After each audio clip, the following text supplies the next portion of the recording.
बिस्मिल्लाहिर्रहमानिर्रहीम। अस्सलाम वालेकुम स्टूडेंट्स, क्या हाल है? उम्मीद है आप अच्छे होंगे। आज हम चैप्टर नंबर 3 के न्यूमेरिकल्स शुरू करने जा रहे हैं। चैप्टर नंबर 3 के न्यूमेरिकल्स ईजीएस्ट थिंग हैं इस पूरे के पूरे चैप्टर में। उम्मीद है you will enjoy the today's lecture. तो सबसे पहले बात करते हैं हम 3.1 पर।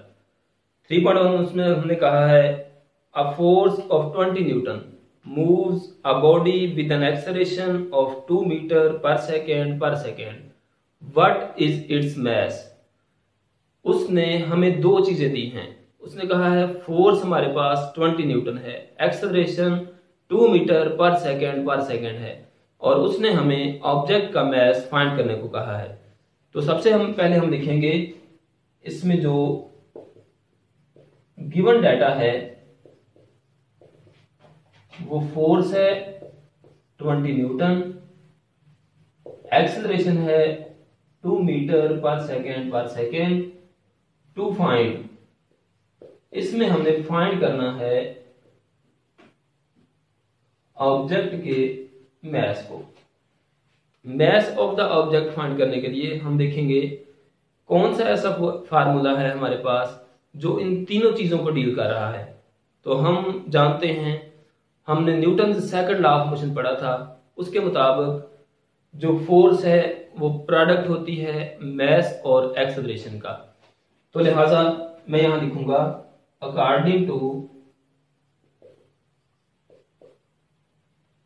Newton second law of motion, Newton के सेकंड लॉ के अकॉर्डिंग जो फोर्स होती है वो प्रोडक्ट होती है मास एंड एक्सेलरेशन का। तो अब हम इसका सॉल्यूशन शुरू करते हैं।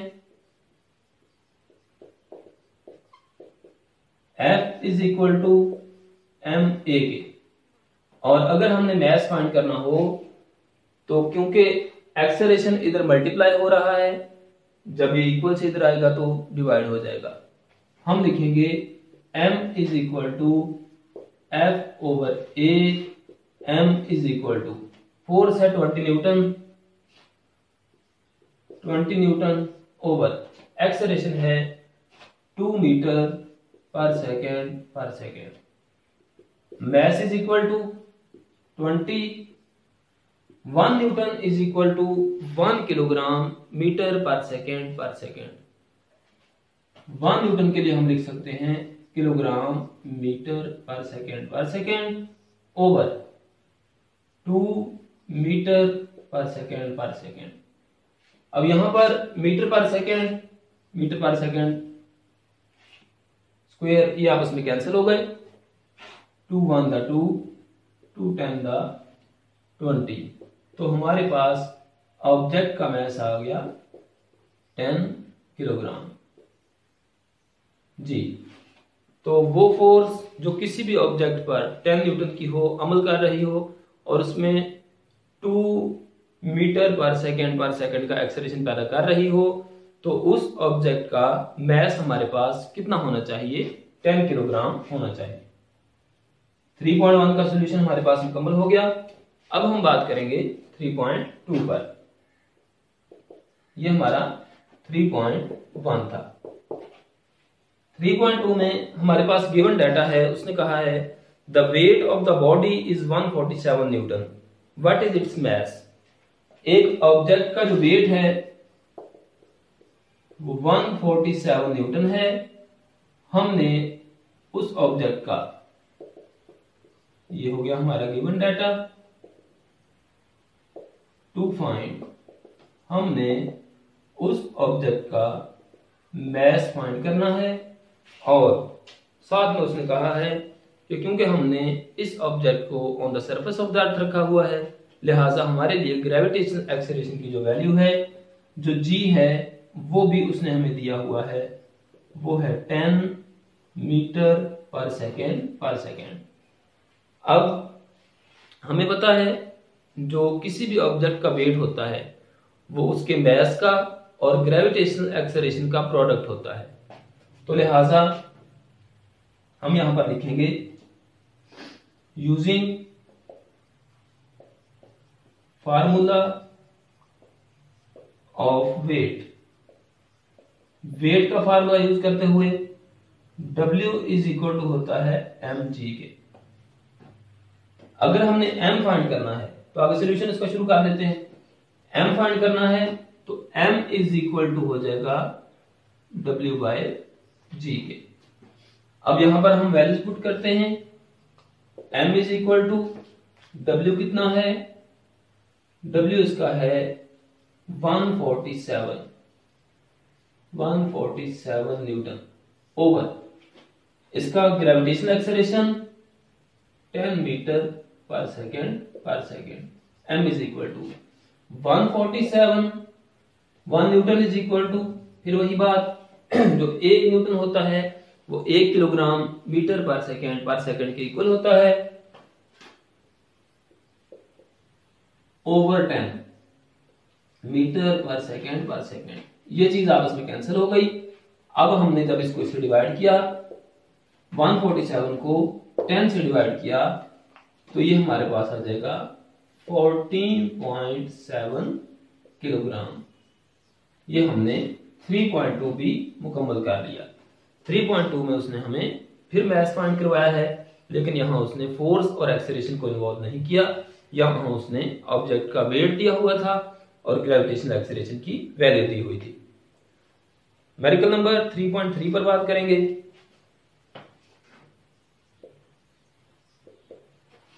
थ्री पॉइंट थ्री में उसने कहा है how much force is needed to prevent a body of mass 10 kilogram from falling. एक ऑब्जेक्ट इसके गिवन डाटा में,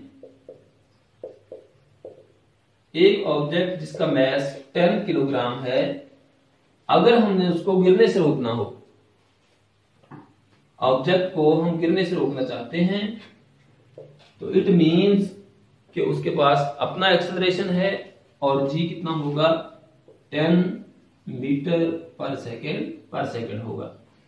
तो उसने कहा है उसको ऑब्जेक्ट को गिरने से रोकना है, तो गिरने से रोकने के लिए जो फोर्स चाहिए वो डेफिनेटली उसका वेट उठाने के इक्वल है। हमें उसका असल में वेट उठाना है। तो टू फाइंड, हमने जो फाइंड करना है वो असल में फोर्स है। जितनी फोर्स लगाकर ऑब्जेक्ट को गिरने से रोकना है वो फोर्स होगी इक्वल टू वेट के, और W इज इक्वल टू किसके होता है mg के। ये हमने फाइंड करना है। अब हम लिखेंगे यूजिंग फार्मूला ऑफ वेट, या यूं लिख दीजिए एज वी नो दैट, हम जानते हैं कि जो फोर्स है यहां पर वो वेट के इक्वल है और weight is equal to mg के होता है।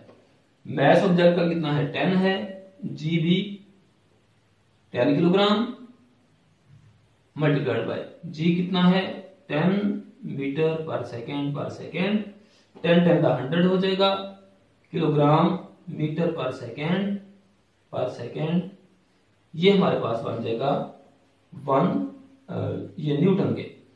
तो लिहाजा हमें 100 न्यूटन की फोर्स चाहिए उस ऑब्जेक्ट को जिसका मास 10 किलोग्राम है गिरने से रोकने के लिए।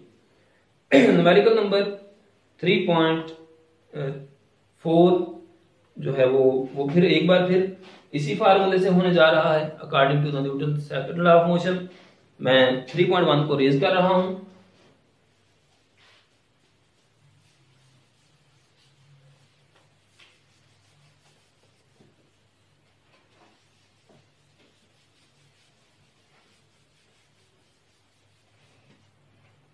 जी 3.4 है हमारे पास। उसने कहा है find the acceleration produced by a force of 100 Newton in a mass of 50 kilogram.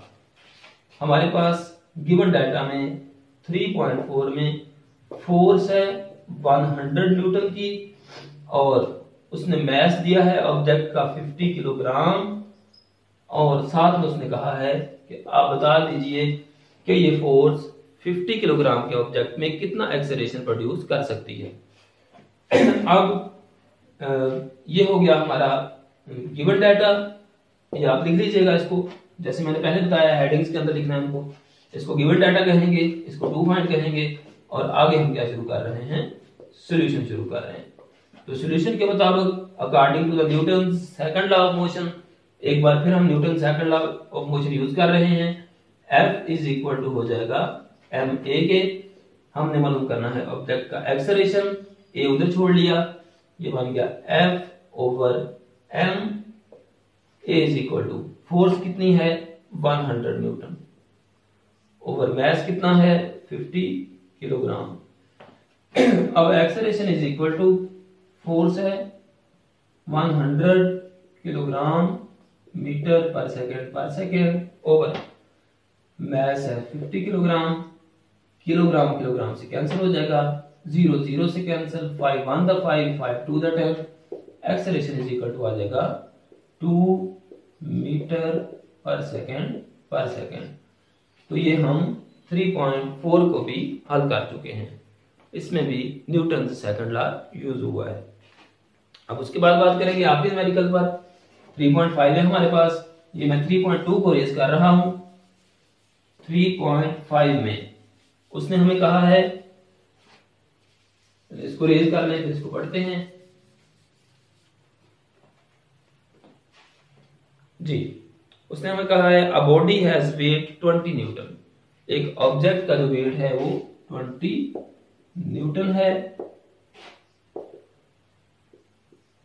इसको आपने 2 पॉइंट में लिखना है गिवन डाटा में।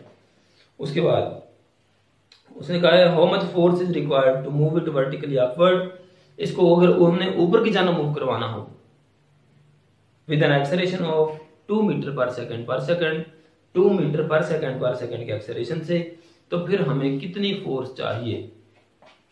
अब वेट ऑब्जेक्ट का इतना है, हमने इसको एक्सेलरेशन देना है ऊपर की जानिब अपवर्ड, ये है 2 मीटर पर सेकेंड का एक्सेलरेशन, और हमें इस मकसद के लिए जो फोर्स चाहिए वो हमने 2 पॉइंट में लिख देनी है। अब हम आते हैं इसके सॉल्यूशन की जानिब। तो अकॉर्डिंग टू द सॉल्यूशन हमें पता है कि वो ऑब्जेक्ट जो कि वेट रखता है 20 न्यूटन, उसका पहले हमें मैस फाइंड करना पड़ेगा, क्योंकि फोर्स फाइंड करने के लिए हमारे पास मैस का होना जरूरी है। तो हम लिखेंगे as W is equal to mg के, और अगर हमने m फाइंड करना हो तो हो जाएगा W बटा g के। m is equal to W कितना है 20 न्यूटन ओवर g कितना है 10 मीटर पर second. Mass is equal to 20 kilogram metre पर सेकेंड ओवर 10 मीटर पर सेकेंड। ये कैंसिल हुआ आपस में, 0 0 से कैंसिल, यहां हमारे पास मैस आ गया 2 किलोग्राम। अब ये जो 2 किलोग्राम का मास है हमारे पास, इसको अगर हमने अपवर्ड मूव करवाना है तो अपवर्ड मूव करवाने के लिए हमें लिखना होगा as F is equal to होता है ma के। अगर हमने ऑब्जेक्ट में ये ना ख्याल रखना हो कि हमने ऑब्जेक्ट को यानी यूं कहने के एक ही एक्सेलरेशन हो हमारे पास और मैस हो, उसके तहत हमने उसको मूव करवा लेना हो तो कितनी फोर्स चाहिए, वो सिंपली उन दोनों का प्रोडक्ट होती है।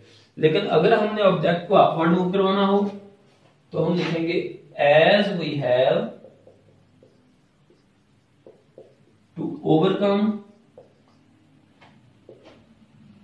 ग्रेविटी, क्योंकि हमने ग्रेविटी पर भी काबू पाना है, लिहाजा हम लिखेंगे F is equal to m into A plus ji.